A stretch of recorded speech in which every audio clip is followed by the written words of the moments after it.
नमस्कार मंडळी, पुन्हा एकदा आपल्या नवीन एका व्हिडिओमध्ये तुम्हा सगळ्यांचं खूप खूप मनापासून स्वागत करते. तर तुम्ही थंबनेलला पाहिलं अगदी बरोबर आहे. आज आपण फक्त एक बटाटा वापरून, आणि बटाटा असेल तुमच्याकडे तर ही रेसिपी तुम्ही आजच करून पहा. अगदी लहानांपासून मोठ्यांपर्यंत सर्वांना आवडते. खास करून लहान मुलांना टिफिनमध्ये सुद्धा देऊ शकतात.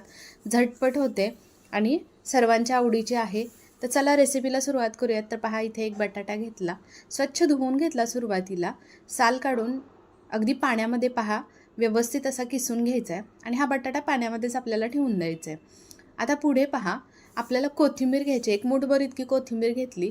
ती सुद्धा स्वच्छ आपल्याला पहा धुवून घ्यायची आहे. निवडूनच ठेवलेली होती मी, मग तिला थोडंसं धुवून घेतलं. आता पहा, पूर्ण कोरडी करून घ्यायची आणि कोरडी करून घेतली की इथे आपल्याला ही अगदी बारीक कट करून घ्यायची आहे.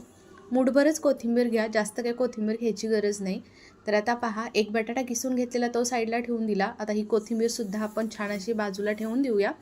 आता छोटंसं वाटण करूया एक मिक्सरच्या भांड्यामध्ये. 5 ते 6 मिरच्या घेतलेत पहा इथे मी, त्या कट करून घातल्या. त्याच्यानंतर त्याच्यामध्ये 3 ते 4 लसूण पाकळ्या घातल्या.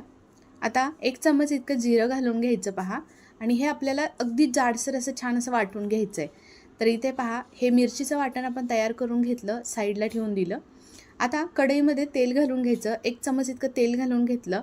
सोबतच अर्धा चम्मच इतके जिरे घालून घ्यायचे, मोहरी घालून घ्यायची. छान जिरं मोहरीची खमंग फोडणी झाली की त्याच्यामध्ये 1 चम्मच इतके तीळ घालून घ्यायचे. सोबतच हिंगसुद्धा घालून घेतला आहे. तीळ आवर्जून घाला, चवीलासुद्धा खूप छान लागतं आणि थंडीसुद्धा आहे, त्याच्यामुळे तिळाचा वापर आवर्जून आपल्या पदार्थामध्ये व्हायलाच हवा. सोबतच आपण तीळ परतून झाल्यानंतर त्याच्यामध्ये जे आपण हिरवं वाटण बनवून ठेवलं होतं ते घालून घेतलं. छान परतून घेतलं, कच्चापणा दूर होईपर्यंत अगदी. तर त्याच्यानंतर लगेच आपल्याला त्याच्यामध्ये पहा हळद घालायची. 1 पाव चम्मच इतकी हळद घालून घेतली आणि जो बटाटा आपण पाण्यामध्ये किसून ठेवलेला होता त्याचं पूर्ण पाणी काढून टाकलं, निथळून घेतला पूर्ण बटाटा. अगदी व्यवस्थित पिळून घेतलेला आहे पहा हा किस, आणि तो घालून घेतला. छान परतवून घ्यायचा आणि लगेचच त्याच्यामध्ये अर्धा चम्मच इतका ओवा घेतला आहे हातावरती चोळून, तो सुद्धा त्याच्यामध्ये घालून घ्यायचा. बटाटा व्यवस्थित अगदी शिजावा. तर त्यासाठी आपल्याला पहा इथे पुढे प्रोसेस करायची आहे, पण त्या अगोदरची कोथिंबीरसुद्धा आपण घेतली होती की नाही, तर ती कोथिंबीरसुद्धा त्याच्यामध्ये घालून घ्यायची. व्यवस्थित तीसुद्धा मिक्स करून घ्यायची आहे. अगदी पहा, इथे बटाटा आणि कोथिंबीर व्यवस्थित मिक्स झालेली आहे. आता पहा, आपल्याला पुढे काय करायचं आहे, तर छान अशी दाबून दाबून छान मिक्स करून घेतली की त्याच्यामध्ये आपल्याला घालायचं ते म्हणजे पाणी. तर पहा, इथे आता मी ह्याच्यामध्ये 1 ग्लासला थोडंसं कमी म्हणजे पाऊण ग्लास इतकं मी पाणी याच्यामध्ये घातलेलं आहे. आता पाणी घातल्यानंतर पाण्याला छान उकळी काढून घ्यायची आहे. पण अजून थोडंसं मला वाटलं की थोडंसं जास्त बनवावं, म्हणून त्यासाठी थोडंसं मी जास्त टाकलेलं आहे. तुमच्या क्वांटिटीनुसार तुम्ही इथे बनवू शकतात, कमी जास्त पाणी तुम्ही करू शकता. तर बघा, चवीनुसार मीठ घालून घेतलं आणि लगेचच आपल्याला त्याच्यामध्ये 2 चम्मच इतकं बेसन घालून घ्यायचं सुरुवातीला. त्याच्यानंतर मी इथे घातलेलं आहे ते म्हणजे ज्वारीचं पीठ घातलेलं आहे, ते सुद्धा 2 चम्मच घातलं आहे, आणि तांदळाचं पीठसुद्धा 2 चम्मच घातलेलं आहे. आता ही सर्व पीठं आपल्याला याच्यामध्ये घालून घ्यायची आहेत पहा, आणि अगदी व्यवस्थित मिक्स करून घ्यायचं. जर पातळ थोडंसं मिश्रण वाटलं तर तुम्ही याच्यामध्ये तांदळाचं किंवा मग बाजरीचं पीठ किंवा ज्वारीचं पीठ, कोणतंही पीठ तुम्ही याच्यामध्ये मिक्स करू शकतात. तर बेसनचं पीठ घातलं आहे त्याच्यामुळे गाठी गुठळ्या होण्याची शक्यता आहे. तर तुम्ही छान अगदी चमच्याच्या मदतीने, ज्या पद्धतीनं आपण पिठलं बनवून घेतो अगदी गाठी गुठळ्या मोडून, त्या पद्धतीनं छान अगदी व्यवस्थित एकजीव करून सर्व पीठ घ्यायचं आहे पहा. तर व्हिडिओत दिसते तुम्हाला, या पद्धतीनं पूर्ण गाठी गुठळ्या मोडून घेतलेत आणि छान दाबून दाबून व्यवस्थित आपल्याला हे पीठ तयार करून घ्यायचं आहे. हे पीठ तयार करत असताना छान असं घट्ट तयार झालं पाहिजे. इथे तुम्हाला सुरुवातीला जरी थोडंसं लूज वाटत असलं तरी झाकण ठेवून 3 ते 4 मिनटं व्यवस्थित अगदी बारीक गॅसवर ठेवून दिलं की छान घट्ट होतं पीठ. तोपर्यंत आपण एका ताटाला इकडे तेल लावून घेऊयात. तर ताटाला पहा, तेल लावून घेतलेलं आहे. आता इकडे 3 ते 4 मिनटंसुद्धा झालेली होती.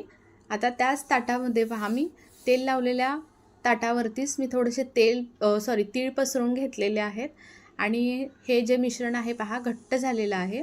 तर आता गॅस बंद करून द्यायचा, आणि जे मिश्रण आहे ते गरम गरम असतानाच आपल्याला ताटामध्ये काढून टाकायचं आहे. तर पहा, इथे ताटामध्ये घातलेलं आहे मिश्रण. व्यवस्थित हे सुद्धा सर्व काढून घ्यायचं. जर चमचाचा लागला असेल चमच्याला तर ते सुद्धा या पद्धतीने स्पॅच्युलाने काढून घ्यायचं आहे. तुम्हाला इथे वाटत असेल हा प्लास्टिकचे चम्मच आहे, पण हा प्लास्टिकचा नाही, सिलिकॉनचे जे चम्मच भेटतात ना तेच स्पॅच्युला हा आहे. तर या पद्धतीनं पहा इथे मी थापून घेते.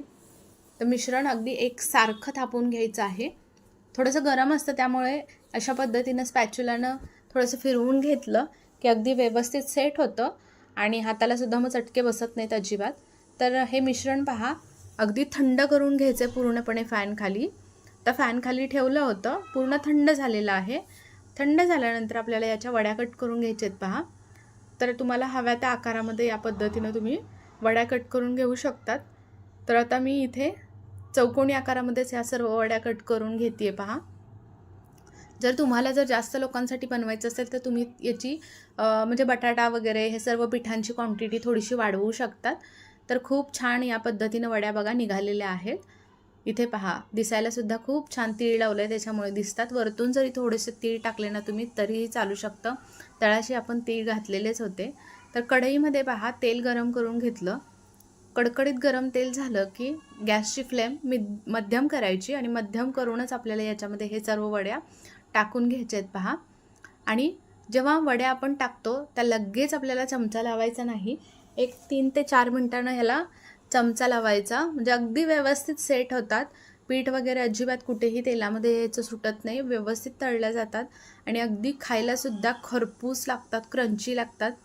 तर इथे पहा मध्यम आचेवरतीच आपल्याला सर्व तळून घ्यायचे आहेत अगदी शेवटपर्यंत. कलर येईपर्यंत मस्त कुरकुरीत होतात. वरतून कुरकुरीत, आतून मस्त जाळीदार आणि सॉफ्ट झालेल्या आहेत. तर काढून घेते पहा. या पद्धतीनं आपल्याला सर्व वड्या तळून घ्यायच्या आहेत. तर दुसरी बॅचसुद्धा मी इथे अशाच पद्धतीनं तळून घेते पहा. या पद्धतीनं तुम्ही यापूर्वी कधी ही रेसिपी करून पाहिली आहे का, मला नक्की कमेंट करून सांगा.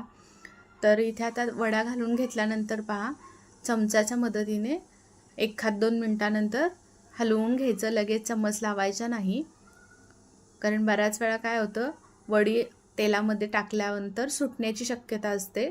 पूर्ण तेलामध्ये ना वडी फुटते आणि मग पूर्ण तेल खराब होतं. त्यापेक्षा थोडंसं पेशन्स ठेवून आपण तळून घेतलं की अगदी व्यवस्थित आपला पदार्थ बनतो कोणताही असो.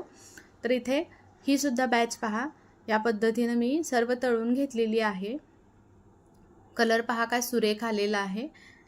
अशा पद्धतीने सर्व काढून घेऊयात.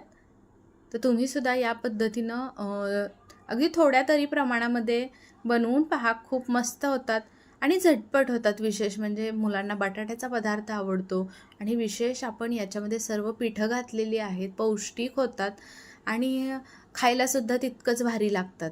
आता हे तुम्ही सॉससोबत खावा किंवा मग असंही खाऊ शकता किंवा मायोनीजसोबत खाऊ शकतात. खूपच भारी लागतात. तर खूप छान अशा कुरकुरीत झालेल्या आहेत पहा आणि अजिबात तेलकट होत नाहीत. विशेष म्हणजे तेलामध्ये तळून घेतला तरीही चालेल किंवा मग तुम्ही शालो फ्राय केलात ना तरीही चालेल, तरीसुद्धा खूपच भारी होतात. तर आतून बघा काय सुरेख झालेले आहेत, अगदी पोकळ छान अशा मस्त झालेल्या आहेत, मऊसूत, वरतून क्रंची झालेत. तर तुम्हाला ही माझ्या आजची रेसिपी कशी वाटली ते मला जरूर कमेंटमध्ये कळवा. आणि आपली ही रेसिपी कुठून पाहत आहात, कोणत्या राज्यातून पाहता, कोणत्या गावातून, शहरातून, नक्की मला कमेंट करून सांगा. आणि रेसिपी आवडली असेल तर तुमच्या मित्र मैत्रिणी परिवारांमध्ये जास्तीत जास्त शेअर करायला अजिबात विसरू नका. तोडूनसुद्धा तुम्हाला एक वडी मी दाखवलेली आहे आणि अजून जवळूनसुद्धा दाखवते पहा. खूप छान कलर आलेला आहे. तर रेसिपी आवडली असेल तर लाईक करून व्हिडिओला सबस्क्राईब करायला विसरू नका. त्याच्या पुढील बेल आयकॉनसुद्धा प्रेस करा, म्हणजे माझे छान छान व्हिडिओ जेव्हा कधी मी अपलोड करेन तेव्हा त्याचंच नोटिफिकेशन सर्वात पहिल्यांदा तुमच्यापर्यंत पोहोचेल. माझे कोणतेही व्हिडिओ तुम्ही स्किप करणार नाहीत. आशा करते आजची रेसिपी तुम्हाला आवडली असेल आणि माझे व्हिडिओ तुम्ही संपूर्ण पाहता त्याबद्दल खरंच खूप मनापासून धन्यवाद. चला उद्या भेटू पुन्हा. तोपर्यंत